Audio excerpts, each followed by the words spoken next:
really don't like, where instead of having an eyepiece, like on a more like we historically had in thermal weapon sights, like you have in normal rifle scopes, they just show you a screen and you just look at the screen.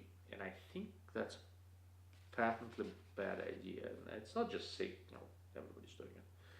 Because what happens is that, so when you look through a rifle scope that has an eyepiece basically is a projection system. It makes whatever you're looking at appear to be far away, more or less at infinity to your eye, close to it. So when you look through, when you look through a rifle scope, if you move the rifle scope away, your eye is focused for something far, right? So if you don't have that eyepiece, if you're just looking at the screen in front of you, like it's like looking at your phone, your eye adjusts something very close. If you look up, it takes a little time for your eye to readjust again. The older you are, the longer it takes. And I don't like that, right? If I'm shooting, I want my eye to be adjusted for things far away. That's what I'm shooting. So I'm not terribly excited about this. Otherwise, it seems like a fairly decent thermal sight, but I just don't like the fact that you're staying straight at the screen. With the red dots, they made some modifications to their different thermal sights. I don't terribly care about most of the modifications. I tested their solar-powered sight before, and I liked it. I think it worked well. Where is it? Oh yeah. So the no, this is wrong. No, that's not it. Where the hell is it from? I thought it just. So they had one. They introduced one of the. They introduced one site, I think, that has a rotary illumination control. I think it was them. So was that them? I had some notes on SIG.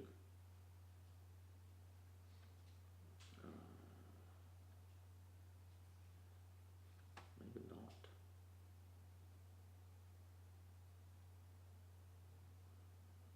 Maybe not. Maybe it was somebody else. I'll find it. I should have it in my notes somewhere. Oh no, they didn't. It was Primary Arms. Never mind. So the new thing for these guys, they mount a little different, and now they have a full-size Romeo 6 sight with a solar battery. I think solar battery is not a bad idea. I'm not sure I love the implementation, but it sure helps if you're worried about battery life.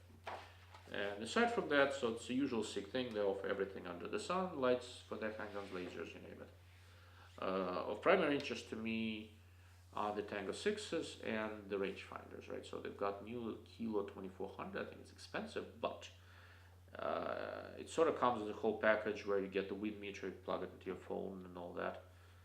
It sort of gives you laser range finding and replaces the Kestrel. I need to. Sorry, my fireplace is making noises. I need to decide whether that's worth the money for me. But Kilo 2400 would be an interesting device to test. I think I'm going to ask them to send me one to play with. What else? Well, something else new at SIG. Yeah, they make full-size spotter, the 20 to 60 by 85. I don't remember if I saw it last year or not. But it looks to be the same basic thing as the original Razor. I think Burris started making one also. So looked like very respectable spotter, but it's a Me Too product. Is a bunch of still a company the size of SIG should have broad coverage of the market. So good for them.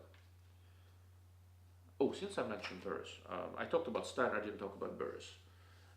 Burris doesn't have anything terribly new. They have the 1 to 8 scope that's been shipping for a little bit in small quantities. I want to look at one. It's up my alley. I'm going to look at the FFP model. They on the XTR2, they now have models without illumination, so a little bit cheaper. And they are reintroducing their binoculars and spotters. So the spotter is a 20 to 60 by 85 model.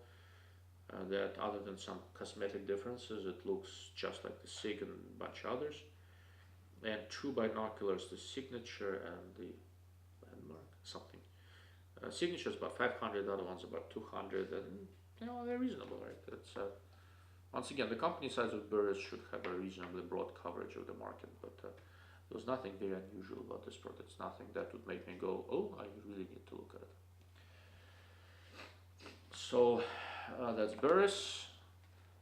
Was there something else? No, I think it's basically it. But I like Burris. XTR2 in my practice has been a good scope. So we'll see. Schmidt and Bender celebrating 60 years. Good for them. Not too many new things. So they've got the ultra expensive high power 5 to 45 by 56 scope. That's got a new new reticle in it. LRR Mel. Inch-2 reticle, lots of features, some fairly clever, some I think are a solution looking for a problem. I'm sure it's on their website, look it up. I'm not gonna go over all the features. I think precision shooters will like it. It gives you a very small aiming point and lots of milling ranging features. They're reasonably clever, reasonably easy to use. They've got this throw lever that you can put in their scopes that clamps onto the ribs on the magnification ring, so it doesn't fold, but it is removable, which is kind of nice. And on the 5 to 45 scope, they had an interesting elevation turret, right? So I don't think I've seen this design before.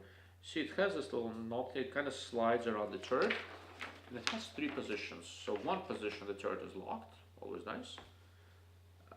Second position, you have MTC clicks, heavier click every 1 mil.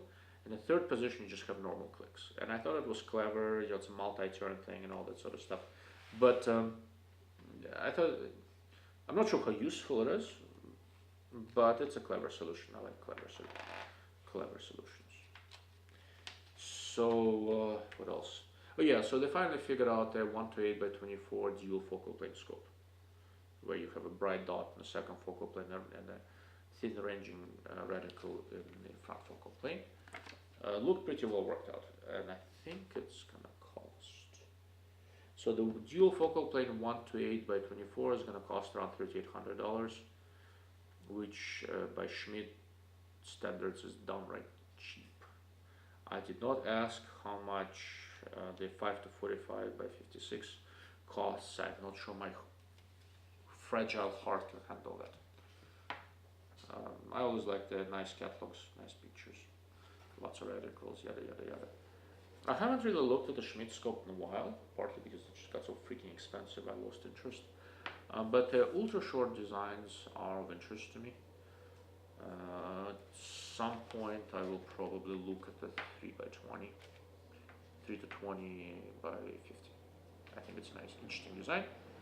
Nothing new with Glock. I like Glocks, but didn't say anything new. But this is more of a. So there's this Kimber. Kimber was a very disappointing booth. So they make this very lightweight hunting rifle. They based on the 308 size action, a deer on deck, and new one sub-alpine, just a different cosmetic. I was really hoping I'm gonna go, I'm gonna try it. The stock is not gonna fit me, and it will save me $2,000, right? And the stock fits me. When I'm gainfully employed again, I'm gonna have to buy one. So that's very disappointing. But nice rifles, nice triggers. Yeah. That will be a cool rifle. A nice platform for a.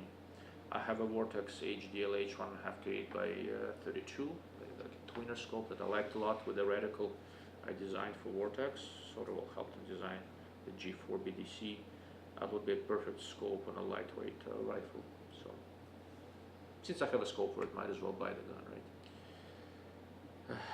Speaking of Vortex,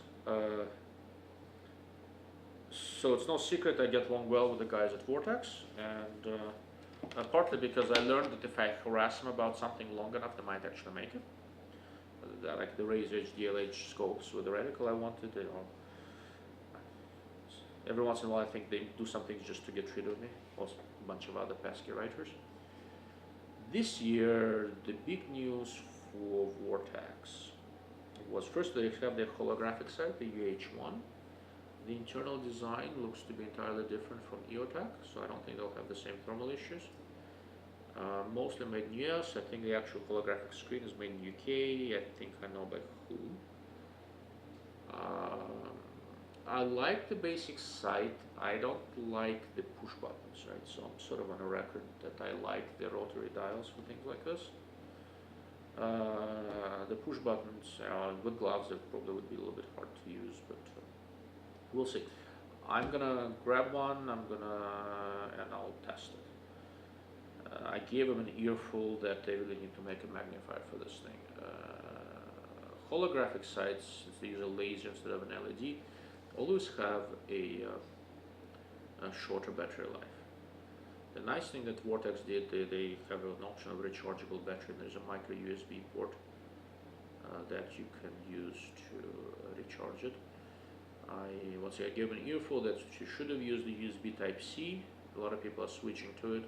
It's ultimately a more robust port, and since they're offering a lifetime warranty for this thing, with micro USB, eventually they'll replace every single one of those ports. But anyhow, one of the big advantages that holographic sights have over conventional reflex red dots is with the use of a magnifier. Because with a magnifier, when you use a magnifier with a red dot, a 2 MOA dot becomes a, if it's a 3x magnifier, it becomes 6 MOA dot and all that. With the EOTech, a 1 MOA dot is still a 1 MOA dot, just the image looks bigger to you. So if you want to add some precision to this thing, a magnifier is a big deal. Okay.